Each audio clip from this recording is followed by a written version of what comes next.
سلام، طاهری سفر هستم و با اخبار امروز جمعه 12 سپتامبر همراه شما.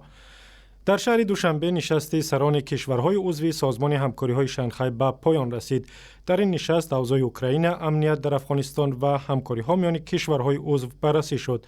رهبران تاجیکستان و چین، ازبکستان و روسیه و قزاقستان و قرقیزستان در یک اعلامیه مشترک حمایت خود را از راه حل مسالمت‌آمیز مناقشه در اوکراین بیان داشتند.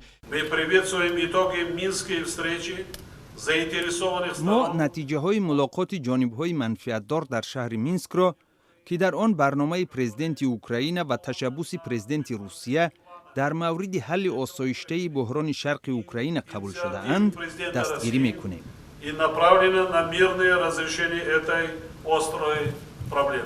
در این نشست در روز 12 سپتامبر ریاست تاجیکستان در سازمان همکاری‌های شانگهای به پایان رسید و به دست روسیه گذشت.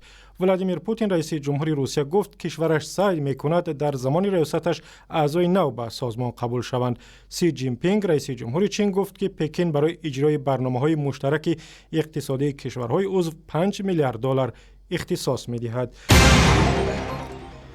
در تارنمای یوتیوب روز 11 سپتامبر نوار ویدیویی بازپرسی یک جوان تاجیک را نمایش دادند که برای جنگ به سوریه و عراق رفته است. در این ویدیو در جریان بازپرسی این جوان که سیمای تاجیکی دارد میگوید عالم یوسف محمد شریف ساکن 25 ساله دوشنبه است و اقرار میکند که برای جنگ به سوریه رفته است. ما وقتی که برای ما فهمیدیم برای خاطری که دولت اسلامیه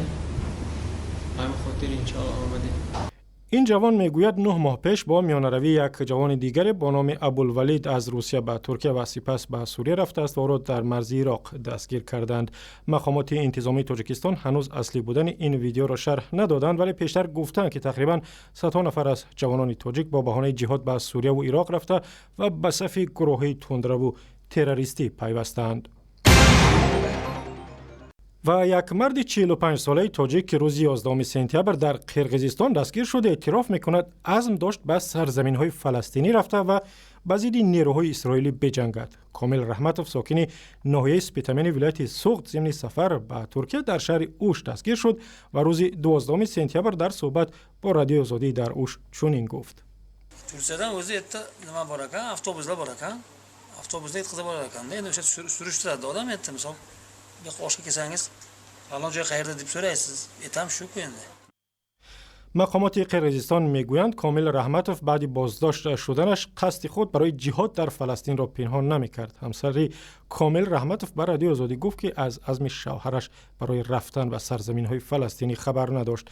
بار اول است که یک شهروند تاجیکستان را با اتهام کوشش برای جنگ در سرزمین‌های فلسطینیان دستگیر می‌کنند.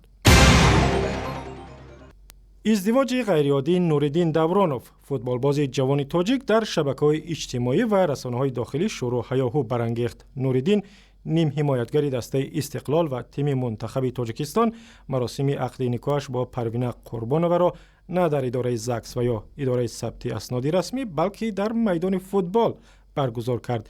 این جفت را در میدان مرکزی فوتبال پایتخت زن و شوهر اعلام کردند.